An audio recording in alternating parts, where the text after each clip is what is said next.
Hello everybody. Today I'm going to explain the true causes of the civil war in Syria and why this conflict, one of the worst in modern times, has lasted so long. First of all, we must note that the territories around Syria, such as Kurdistan in the north and the Arab countries in the south, are rich in oil and natural gas reserves.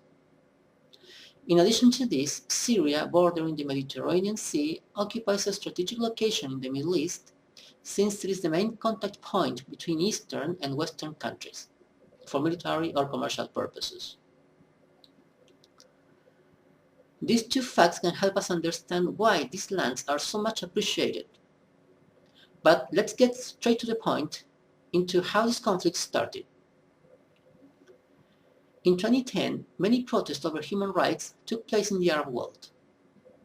This social movement, known as the Arab Spring, had its origin in Tunisia, North Africa, but soon spread across the rest of the Arab countries, including Syria. In Syria, there are two main Muslim branches: the Shia Alawite minority, which corresponds to the 13% of the population. President Bashar al-Assad belongs to this branch, and the Sunni majority, corresponding to near 70% of the population. Obviously, the fact that the Shia minority is in the government is something annoying to the Sunni majority, and many radical Islamic groups took advantage of this feeling when the protests began in Syria. When these protests began, Syrian President Bashar al-Assad was not in favor of forming a transitional government that could lead to democracy. Rather, he strongly repressed the protesters, killing many and sending hundreds to prison. As the protests continued, the repression of the government intensified. Soon after, different opposition groups began to increase the number of their weapons.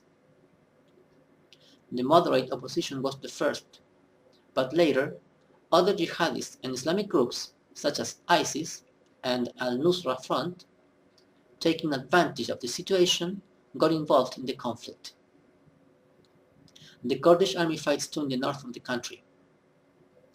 As expected, world and regional powers soon took part in the conflict, giving support to both sides. Russia, Iran, and China give support to the Syrian regime.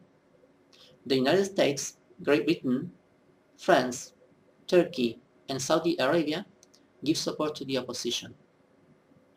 This situation has turned this conflict into a subsidiary war. That is, both sides are supported by different powers. Why does Russia support Syria? Mainly for four reasons. Number one, safety, to prevent the advance of ISIS through the Caucasian territories. Number two, Syria is one of Russia's most important customers in the purchase of weapons. Number three, in Syria there are large natural gas reserves, and many Russian companies are committed to long-term operation activities.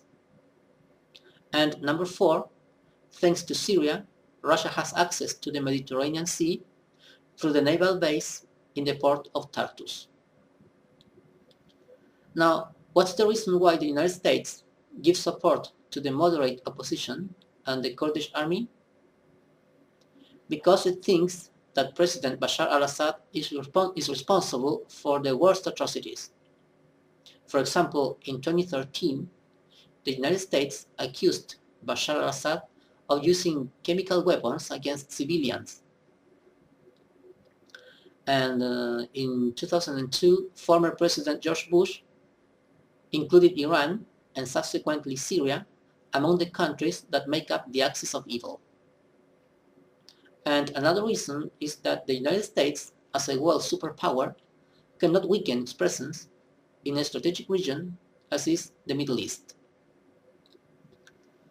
The most regrettable thing is that civilians, especially women and children, are still trapped in the middle of the war. There are cities completely destroyed, such as Homs, Raqqa, and Aleppo. The United Nations, the international community, and the world in general have watched helplessly the development of this war. and despite several ceasefires, they've been unable to offer any military or political solution. In other words, a complete failure of diplomacy. Finally, we can say that the subsidiary nature of this conflict, in which both sides are supported by different powers, is the main reason why this war has lasted so long. Well, my friends, that's all. I hope you find this information useful. If so, please give it a like and subscribe. Bye bye and see you in the next video.